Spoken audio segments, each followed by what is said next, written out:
Good morning to all. आज बेटा हम point defect in non stoichiometric compound के बारे में स्टडी करेंगे। ठीक है, हमने point defect in stoichiometric compound को स्टडी कर लिया था, जिसमें हमने Schottky defect and Frenkel defect, vacancy defect and interstitial defect को हमने स्टडी कर लिया था। ठीक है, तो बेटा इस लेक्चर को देखने से पहले आप मेरे प्रीवियस लेक्चर को जरूर देख लेना, ताकि ये लेक्चर अच्छे से समझ आ जाए। ठीक है, तो स्टार्ट करते हैं आज का session. Point defect in non stoichiometric compound. Point defect in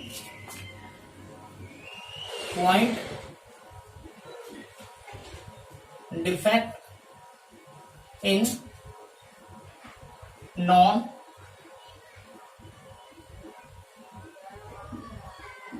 stoichiometric compound. Point defect in non stoichiometric compound. बेटा स्टेचोमेट्रिक कंपाउंड में मैंने क्या बताया था आप लोगों को? स्टेचोमेट्रिक कंपाउंड में जो कैटायन और अनायन का रेशियो था वो एग्जैक्टली सेम था। यहाँ पे ऐसा कुछ नहीं होगा, यहाँ पे जो कैटायन और अनायन का रेशियो होगा वो एग्जैक्टली सेम नहीं होगा। ठीक है,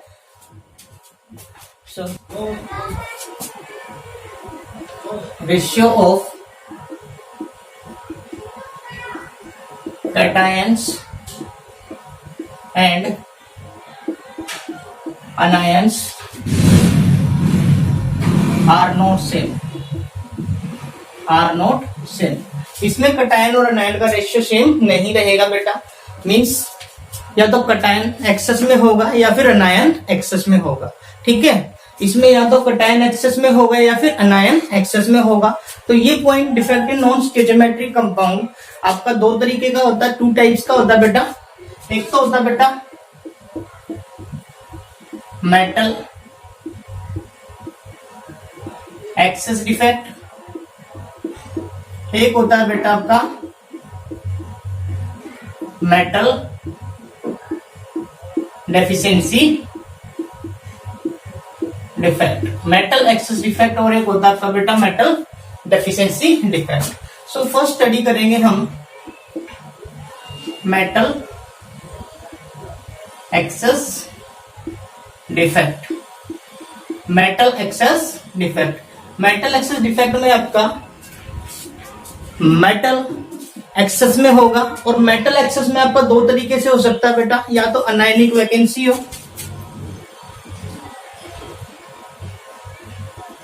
ऐसे लिख लो इसको, या तो अनायनिक वैकेंसी हो, या फिर एक्स्ट्रा कैटायन हो। Extra cation occupy interstitial site. बताता हूं बेटा, अनायनिक वैकेंसी होने से कैसे कैटायन का रेशियो बढ़ जाता है। ठीक है, और एक्स्ट्रा कैटायन होने से भी कैसे आपका कैटायन का रेशियो बढ़ जाएगा। ठीक है, दिखाता हूं। ये आपके पास एक सॉलिड है,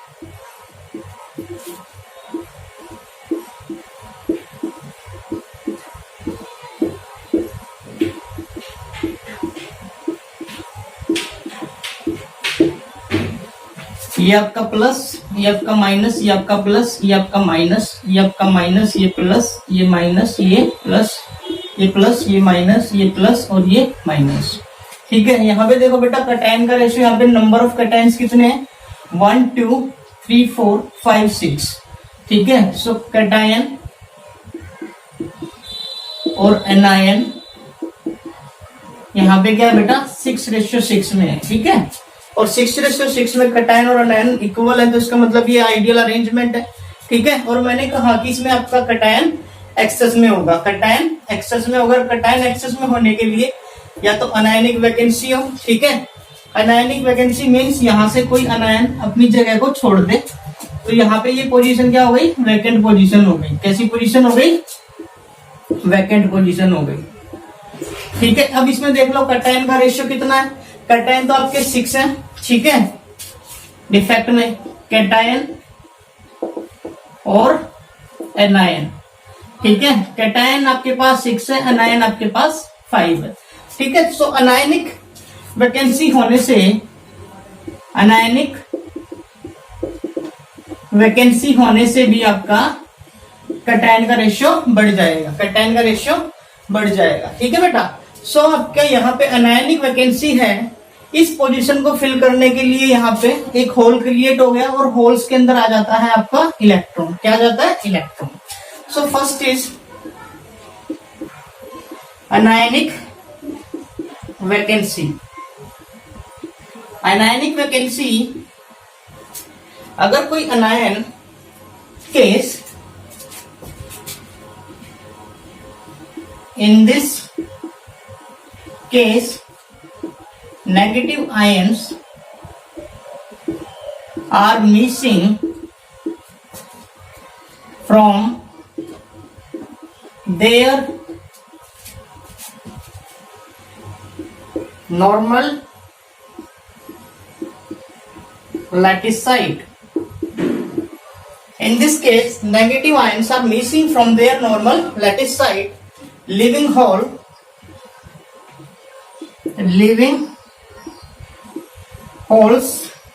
ठीक है। नेगेटिव आयंस क्या करेगा? अपनी नॉर्मल पोजीशंस को नॉर्मल लैटिस साइट में से मिस हो जाएगा और वहां पे एक होल क्रिएट कर देगा, living holes, and electron remain अनट्रैप्ड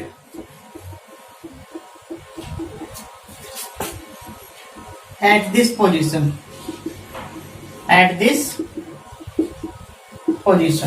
और इलेक्ट्रॉन उस पोजीशन पे क्या कर जाएगा बेटा? एंट्रैप्ड कर जाएगा। इसी को हम एब सेंटर भी बोलते हैं। ठीक है, मतलब अनायनिक वैकेंसी का फिलअप हो जाना, किसके थ्रू फिलअप हो जाना? इलेक्ट्रॉन्स के थ्रू फिलअप हो जाना, उसको आप बोलते हो F centre. The electrons trapped in anionic vacancy, the electrons entrapped in anionic vacancy, that is called F center. F center कई बार पूछ लेता बेटा F center क्या होता है। ठीक है, अब दोबारा से देख लो। मेटल एक्सेस डिफेक्ट आपका मेटल एक्सेस में होगा, और मेटल एक्सेस में दो ही तरीके से हो सकता है बेटा।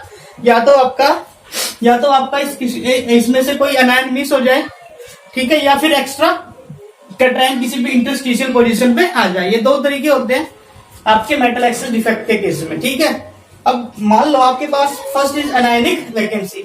इस केस में क्या होगा बेटा? जो नेगेटिव आयंस है, नेगेटिव आयंस मिस हो जाएगा अपनी नॉर्मल लैटिस साइट से। जैसे ही नेगेटिव आयन अपनी नॉर्मल लैटिस साइट से मिस होगा तो वहां पे एक होल छोड़ देगा, उस होल में इलेक्ट्रॉन एंट्रैप्ट करेगा। ठीक है, उस होल में इलेक्ट्रॉन एंट्रैप्ट करेगा, उसी को बोलते हैं अनायनिक वैकेंसी। और इलेक्ट्रॉन का अनायनिक वैकेंसी में एंट्रैप्ट करना या इलेक्ट्रॉन का अनायनिक वैकेंसी को ऑक्युपाई कर लेना, उसको बोलते हैं एफ सेंटर। क्या बोलते हैं? F centre. जैसे कि मेरे पास कोई NaCl का क्रिस्टल है, ठीक है, NaCl का मेरे पास कोई क्रिस्टल है बेटा। यहाँ पे देख लो एनायन और कैटायन का रेशियो सेम नहीं है, कैटायन ज्यादा है और एनायन कम है। ठीक है, NaCl है मेरा Na plus Cl minus, Na plus Cl minus, Cl minus, Na plus Cl minus, Na plus, Na plus Cl minus, Na plus and Cl minus. ये NaCl का क्रिस्टल है बेटा। अगर आप इस क्रिस्टल को आप सोडियम वेपर्स के साथ हीट करते हो, ठीक है, सोडियम वेपर्स के साथ इसको हीट करते हो, हीट करने से होगा क्या? Sodium deposit on the surface. तो सोडियम है deposit on the surface and chloride ion diffuse and Cl minus ion ions diffused through the surface and combine with Na plus, and to form NaCl। अब ये जब आप इस solid को sodium vapours में heat करते हो, सोडियम वेपर में हीट करने से क्या होगा, जो सोडियम है वो सरफेस के ऊपर डिपॉजिट होने लगेगा और Cl- डिफ्यूज होने लगेगा सरफेस से, और Cl- क्या करेगा, सोडियम के साथ कंबाइन होके NaCl बनाएगा। अब ये Na+ आया कहां से, ये जो Na है इसका आयनाइजेशन हो जाएगा प्लस इलेक्ट्रॉन, ठीक है। ये जो Na आपका डिपॉजिट हुआ सरफेस के ऊपर, ये आपका आयनाइजेशन में जाएगा और Na+ प्रोड्यूस करेगा, प्लस में साथ में इलेक्ट्रॉन भी प्रोड्यूस करेगा। सो Na+ तो कंबाइन हो जाएगा किसी भी Cl- के साथ। जैसे ही Cl- के साथ कंबाइन होगा तो NaCl बनाएगा, और उस Cl- की जगह कौन ले लेगा जाके, इलेक्ट्रॉन। ये इलेक्ट्रॉन अब आया कहां से, कई बार पूछा जाता है इलेक्ट्रॉन आया कहां से। ये इलेक्ट्रॉन आया बेटा आपका कैटायन से, ठीक है। कहां से आएगा, ये मेटल से आएगा। कहां से आएगा, मेटल से।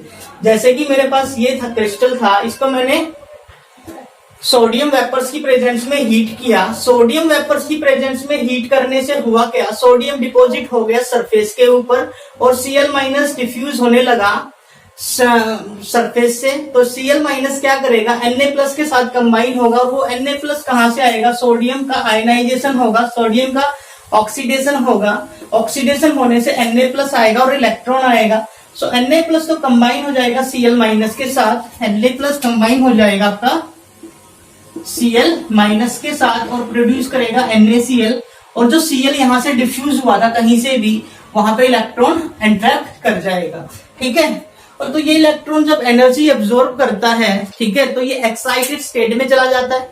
एक्साइटेड स्टेट में जाने से ये वापस अपनी ग्राउंड स्टेट में आएगा, और ग्राउंड स्टेट में आने के लिए ये जो आपका फोटोन एमिट करेगा, तो उस केस में आपको एक लाइट दिखाई देगी, विजिबल लाइट, ठीक है। सो सोडियम को जब हीट करते हो तो सोडियम का कलर आता है बेटा येलो, NaCl आपका येलो कलर दिखाता है, KCl आपका वॉयलेट कलर दिखाता है, और LiCl आपका पिंक कलर दिखाता है। ये आपको ध्यान रखना है, कई बार कलर भी पूछ लेता है। NaCl येलो, KCl वॉयलेट और LiCl पिंक। और ये ऐसा पूछ लेगा भाई ऐसा क्यों होता है, ड्यू टू एप सेंटर के कारण होता है। किसके कारण, ड्यू टू एप सेंटर के कारण, ठीक है। एप सेंटर का मीनिंग होता है बेटा इलेक्ट्रॉन का एंट्रैप करना। कहां पे एंट्रैप करना, एनायनिक वैकेंसी में एंट्रैप कर जाना, उसी को बोला जाता है एप सेंटर, ठीक है। सो जब भी आप किसी भी क्रिस्टल को, आयनिक सॉलिड को, जैसे NaCl, KCl या फिर LiCl हो गया, उसको NaCl को सोडियम वेपर्स के साथ हीट करोगे, KCl को पोटेशियम वेपर के साथ, ठीक है। मतलब जो भी अल्कली मेटल होगा उसको अल्कली के ही उसमें क्या करना, आपने हीट करना इन दी प्रेजेंस ऑफ अल्कली का वेपर्स बना के। तो जब आप यहाँ से सोडियम क्लोराइड में को सोडियम के वेपर्स में से पास कराओगे तो सोडियम डिपॉजिट होगा सरफेस के ऊपर और Cl- डिफ्यूज होगा फ्रॉम दी सरफेस। तो Cl- क्या करेगा, Na के साथ कंबाइन होकर NaCl प्रोड्यूस करेगा। ये Na+ आएगा कहां से, सोडियम का ऑक्सीडेशन होगा। सोडियम का ऑक्सीडेशन होने से Na+ आ गया और इलेक्ट्रॉन आ गया।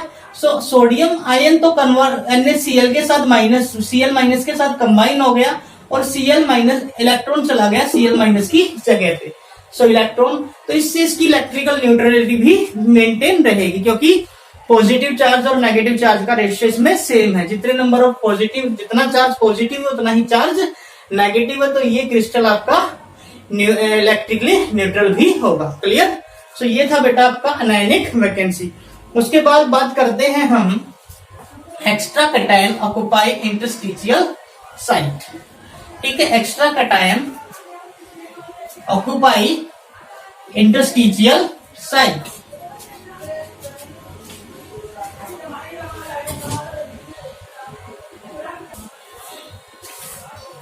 सेकंड, इसी का सेकंड पार्ट बेटा extra cation occupy interstitial site. देखो मैंने इससे पहले क्या बताया बेटा, अनायनिक वैकेंसी। अनायनिक वैकेंसी होने से भी आपका एक्स्ट्रा कटायन बढ़ जाता है, कटायन का रेशियो बढ़ जाता है, ठीक है। और एक्स्ट्रा कटायन आने से भी आपके कटायन का रेशियो बढ़ जाता है। जैसे कि मेरे पास ये है, ये आपके पास देखो, यहाँ पे मैंने एक एक्स्ट्रा कटायन ऐड कर दिया, ठीक है, एक्स्ट्रा कटायन। तो यहाँ पे कटायन देखो कितने हैं, 1 2 3 4 5 6 और 7, ये कटायन हो गए। और एनायन कितने बेटा, 1 2 3 6, ठीक है। कटायन और एनायन का रेशियो, कटायन ज्यादा है और एनायन कम है। तो मेटल एक्सेस डिफेक्ट नाम से ही पता चल रहा है, मेटल एक्सेस मतलब कटायन का ज्यादा होना है, ठीक है। और कटायन ज्यादा कैसे हो सकता है, या तो कोई अनायन वेकेंट हो जाए, अपनी पोजीशन को क्या कर दे, छोड़ दे, वहां पे होल बना दे, और होल को वहां पे कौन फिल कर ले, इलेक्ट्रॉन फिल कर ले। और यहाँ पे बेटा आपके एक्स्ट्रा कटायन आ जाए इंटरस्टिशियल साइड पे, तो extra cation, in this case extra cation occupy interstitial side. Extra cation क्या करेगा, कोई भी इंटरस्टिशियल साइड को ऑक्युपाई करेगा, एंड द इलेक्ट्रॉन ऑल्सो, उसके साथ साथ बेटा इलेक्ट्रॉन भी क्या करेंगे, किसी न किसी इंटरस्टिशियल पोजीशन को ऑक्युपाई कर लेंगे to maintain their electrical neutrality, ताकि इस सॉलिड की इलेक्ट्रिकल न्यूट्रलिटी बनी रहे, ठीक है। सो बेटा आपको पता है कोई A+ है, ठीक है, A+, अगर कोई A+ आया है, जैसे कि मेरे पास कोई A है, ठीक है, इसको आप हीट करोगे तो ये A+ आएगा और प्लस इलेक्ट्रॉन भी देगा। सो A+ जब यहाँ पे आ रहा है तो उसके साथ इलेक्ट्रॉन भी आएगा, उसके साथ इलेक्ट्रॉन भी आएगा, ठीक है। सो आपके पास कटायन तो इसमें कोई ना कोई इंटरस्टिशियल पोजीशन ऑक्युपाई करेगा ही करेगा, साथ में इलेक्ट्रॉन भी क्या करेगा, इस क्रिस्टल के अंदर कोई ना कोई इंटरस्टिशियल पोजीशन ऑक्युपाई करेगा, ताकि इस क्रिस्टल की इलेक्ट्रिकल न्यूट्रलिटी बनी रहे। सो ये था आपका सेकंड केस कि मेटल एक्सेस डिफेक्ट कैसे आता है। मेटल एक्सेस डिफेक्ट दो तरीके से आता है बेटा, या तो एनायनिक वैकेंसी हो या फिर एक्स्ट्रा कटायन हो। एक्स्ट्रा कटायन के साथ आपको हमेशा, एक्स्ट्रा कटायन हमेशा क्या करेगा, इंटरस्टिशियल पोजीशन को ऑक्युपाई करेगा, उसके साथ इलेक्ट्रॉन भी क्या करेगा, किसी न किसी इंटरस्टिशियल पोजीशन को ऑक्युपाई करेगा, ताकि इस सॉलिड का इलेक्ट्रिकल न्यूट्रलिटी बना रहे, ठीक है। सो बेटा अब दूसरी बात, इसका जो कॉन्सिक्वेंस है, ये इलेक्ट्रिसिटी को कंडक्ट कर सकता है, इलेक्ट्रिसिटी को कंडक्ट करता है क्योंकि इसके पास क्या फ्री इलेक्ट्रॉन्स है, पर इसकी जो कंडक्टिविटी होती है, इलेक्ट्रिकल कंडक्टिविटी, वो एक मेटल के कंपैरिजन में बहुत ही लो होती है। ऐसा इसलिए होता है क्योंकि मेटल के पास तो बहुत सारे फ्री इलेक्ट्रॉन्स होते हैं, पर इसके पास नंबर ऑफ फ्री इलेक्ट्रॉन्स बहुत कम होते हैं, ठीक है। इसलिए हम इसको रिगार्ड करते हैं ऐसे सेमीकंडक्टर की तरह, और इसको हम एन टाइप सेमीकंडक्टर भी बोलते हैं, क्योंकि इसमें आपका कोई कटायन आया है, कटायन के साथ सिर्फ एक इलेक्ट्रॉन आया, ठीक है। So number of free electrons इसमें कम होने के कारण इसकी इलेक्ट्रिकल कंडक्टिविटी किसी मेटल की कंडक्टिविटी के कंपैरिजन में बहुत ही लो होती है, ठीक है। तो यहां पे लिख सकते हो electrical conductivity is very low as comparison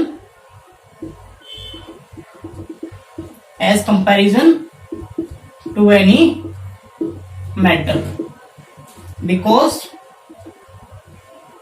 they have number of free electrons, because they are number of free electron is very low, ठीक है। इसके पास जो नंबर ऑफ फ्री इलेक्ट्रॉन्स होते हैं वो बहुत ही कम होते हैं, और बहुत ही कम होने के कारण इस सॉलिड की जो इलेक्ट्रिकल कंडक्टिविटी होती है वो बहुत ही कम होती है, ठीक है। Is very low as comparison to any another metal, ठीक है। तो ये था बेटा आपका मेटल एक्सेस डिफेक्ट। अब बात करते हैं मेटल डेफिशिएंसी डिफेक्ट की, ठीक है।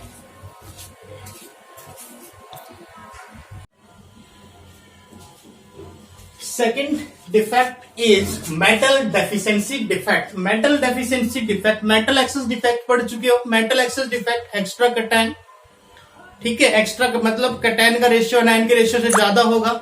और बेटा कटायन का रेशियो कैसे ज्यादा करोगे, या तो एनायनिक वैकेंसी करोगे, एनायन को खाली छोड़ दोगे, या फिर कोई एक्स्ट्रा कटायन क्या करेगा, इंटरस्टिशियल साइट्स को ऑक्युपाई कर लेगा। अब इसमें है मेटल डेफिशिएंसी डिफेक्ट, नाम से ही पता चल रहा है मेटल डेफिशिएंसी मतलब जो पॉजिटिव आयंस होगा वो नेगेटिव आयन से कम होगा। मेटल डेफिशिएंसी, मेटल की डेफिशिएंसी होगी, मेटल को क्या होगा आपके पास, कम होगा, ठीक है। मेटल का जो रेशियो होगा वो अनायन के रेशियो में कम होगा। So negative ions is greater than positive ion, this is mental deficiency defect. और ये नेगेटिव आयंस कैसे ज्यादा हो सकता है बेटा, दो तरीके से ज्यादा हो सकता है, या तो कैटायन वैकेंसी या फिर कोई एक्स्ट्रा अनायन क्या कर ले, इंटरस्टिशियल साइट्स को ऑक्युपाई कर ले। अब कैटायनिक वैकेंसी, इसमें क्या होता है बेटा, कुछ केस ऐसे हैं जिनमें पॉजिटिव आयंस क्या करता है, अपनी नॉर्मल लैटिस साइट से मिस हो जाता है। ठीक है, क्या हो जाएगा, positive ions are missing from their normal lattice site. So जो एक्स्ट्रा नेगेटिव चार्ज बढ़ेगा, ये वाला नेगेटिव चार्ज, ये नेगेटिव चार्ज बैलेंस होगा बेटा, उसके पास जो भी नियर बाई कैटायन होंगे वो नियर बाई कैटायन क्या कर लेंगे, एक्स्ट्रा पॉजिटिव चार्ज एक्वायर कर लेंगे। जैसे कि यहाँ पे देखो बेटा, यहाँ पे फिलहाल ये आइडियल क्रिस्टल है, इसमें कैटायन और एनायन का रेशियो सेम है, और मुझे नेगेटिव आयंस बढ़ाना है तो मैं क्या करूंगा, यहां से किसी भी कैटायन को मिस करा दूंगा। सो कैटायन मिस हो गया from their normal lattice site, किसी भी नॉर्मल लैटिस साइट से कैटायन क्या हो जाएगा, मिस हो जाएगा। अब कैटायन मिस हो गया तो यहाँ पे बेटा नेगेटिव चार्ज बढ़ गया, देखो नेगेटिव चार्ज 1 2 3 4 5 6 है, और यहाँ पे कैटायन कितना है, 1 2 3 4 5। तो इसका मतलब आपके पास यहाँ पे देखो बेटा, कैटायन तो आपके पास 5 है और अनायन आपके पास 6 है, तो इसका मतलब आपके पास जो नेगेटिव चार्ज है वो ज्यादा है।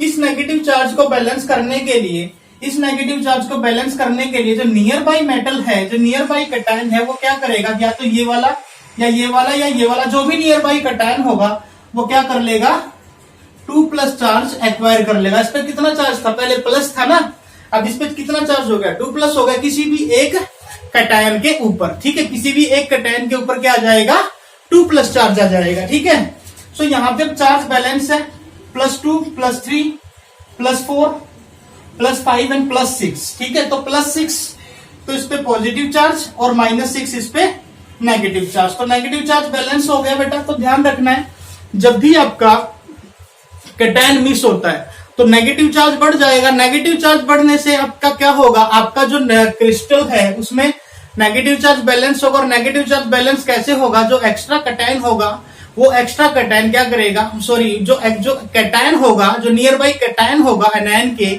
वो एक्वायर कर लेगा 2+ चार्ज इंस्टेड ऑफ 1। उस पर अगर प्लस चार्ज है तो उस पर 2+ आ जाएगा, अगर उस पर +2 चार्ज है तो उस पर +3 चार्ज आ जाएगा, मतलब एक चार्ज वो बढ़ा लेगा अपना। ठीक है, सो यहाँ पे दिखाई दे रहा है। सो बेटा अब देखो, यहां से ये भी ऐसे भी कर सकते हो, अगर कोई A+ है, ठीक है, वो A में जा रहा है तो क्या करेगा, इलेक्ट्रॉन्स को लेके जाएगा, एक नेगेटिव चार्ज को लेके जाएगा, तो वो A कहां से लेगा, A+ ने जो इलेक्ट्रॉन्स दिया वो अपने ही मेटल से, ये A+ था, ठीक है, A+, ये वाला A+ था, A में गया तो उसने क्या किया, एक पॉजिटिव एक इलेक्ट्रॉन ले लिया, ठीक है, A में चला गया, वो इलेक्ट्रॉन या तो यहां से चला जाए, यहां से किसी से भी चला जाए, तो उस पर क्या हो जाएगा बेटा, एक्स्ट्रा पॉजिटिव चार्ज बढ़ जाएगा। ठीक है, सो ये था कैटायनिक वैकेंसी। कैटायनिक वैकेंसी में आपका दोबारा सुन लो, जो कैटायन है वो अपनी नॉर्मल लैटिस साइड से मिस हो जाएगा, जिससे कि नेगेटिव चार्ज बढ़ जाएगा बेटा, और नेगेटिव चार्ज बढ़ेगा, वो नेगेटिव चार्ज बैलेंस होगा, उसके पास नियर बाई जो भी पॉजिटिव चार्ज होगा वो पॉजिटिव चार्ज आपका इंक्रीज हो जाएगा। ठीक है, बढ़ जाएगा, मीन्स अगर 1 है तो +2 हो जाएगा, अगर +2 है तो +3 है, जित वो डिपेंड करेगा आपके कैटायन के ऊपर चार्ज कितना है। ठीक है, सो मैंने यहाँ पे A+ और B- का एग्जांपल लिया था। ठीक है, क्लियर। सो इसको नोट करो, इसका स्क्रीनशॉट लो, फिर पढ़ते हैं extra anion occupy interstitial site.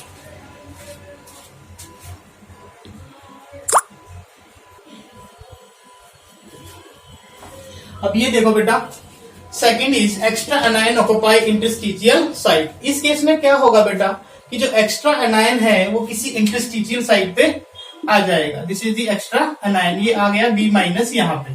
ठीक है, सो एक्स्ट्रा नेगेटिव चार्ज आपका बैलेंस होगा, इससे कोई भी जो पॉजिटिव चार्ज है वो एक्वायर कर लेगा 2+ चार्ज, या ये वाला कोई भी एक्वायर कर लेगा एक्स्ट्रा 2+ चार्ज, जिससे आपका चार्ज क्या हो जाएगा, बैलेंस हो जाएगा। ठीक है, सो बेटा ये डिफेक्ट बहुत कम आता है, क्योंकि जो नेगेटिव चार्ज होता है वो काफी बड़ा होता है एज कंपेरिजन टू कैटायन, और ये जो इंटरस्टिशियल साइट्स होती है बहुत छोटी होती है, इसलिए जो नेगेटिव चार्ज है यहाँ पे कहीं फिट नहीं बैठता, तो इस तरह का डिफेक्ट बहुत ही कम आता है। ठीक है, कैटायनिक वैकेंसी आ जाता है, पर extra anion occupy interstitial site ये डिफेक्ट आपका कम आता है। ठीक है, सो आपको पता होना चाहिए, कोई भी इस केस में क्या होता है, जो एक्स्ट्रा एनायन होता है वो इंटरस्टिशियल साइट को ऑक्युपाई कर लेता है, जिससे नेगेटिव चार्ज बैलेंस होने के लिए कोई भी मेटल आयन क्या करेगा, अपना एक्स्ट्रा पॉजिटिव चार्ज एक्वायर कर लेगा। ठीक है, सो ये था बेटा extra anion occupy interstitial site. So बेटा इससे जो आपका, इससे पहले जो मैंने कराया था कैटायनिक वैकेंसी, उसमें मैंने एग्जांपल लिए थे कॉपर पाइराइट, है ना, iron pyrite, iron sulphide, iron ferrous oxide, है ना।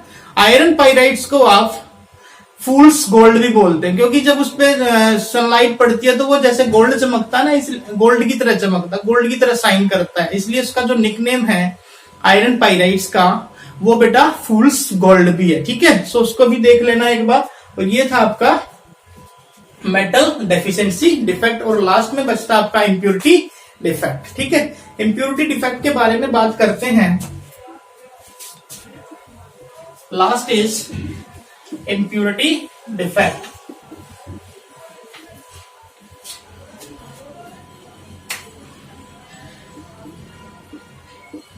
इम्प्योरिटी डिफेक्ट, नाम से ही पता चल रहा है बेटा, आपने इम्प्योरिटी को ऐड करना है।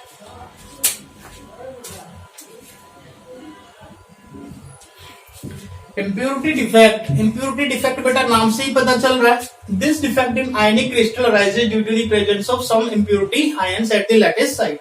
आपने क्या करना है, कुछ इम्प्योरिटीज ऐड कर देनी है। ठीक है, किसी भी आयनिक क्रिस्टल के अंदर कुछ इम्प्योरिटीज ऐड कर देनी है, किसी भी आयंस की, है ना, इम्प्योरिटी लिखा है ना, this defect in ionic crystal, किसी आयनिक क्रिस्टल के अंदर आपने क्या करना है, कुछ इम्प्योरिटीज को ऐड कर देना। ठीक है, जब आप इम्प्योरिटीज ऐड करोगे तो आपका जो डिफेक्ट प्रोड्यूस्ड होगा, जो डिफेक्ट अराइज होगा, उस डिफेक्ट को हम इम्प्योरिटी डिफेक्ट बोलते हैं। जैसे कि एग्जांपल है NaCl का कोई क्रिस्टल है, मैंने इसमें SrCl2 थोड़ा सा ऐड कर दिया। आपको पता है SrCl2 टूटेगा किसमें, Sr2 प्लस में और 2Cl माइनस में।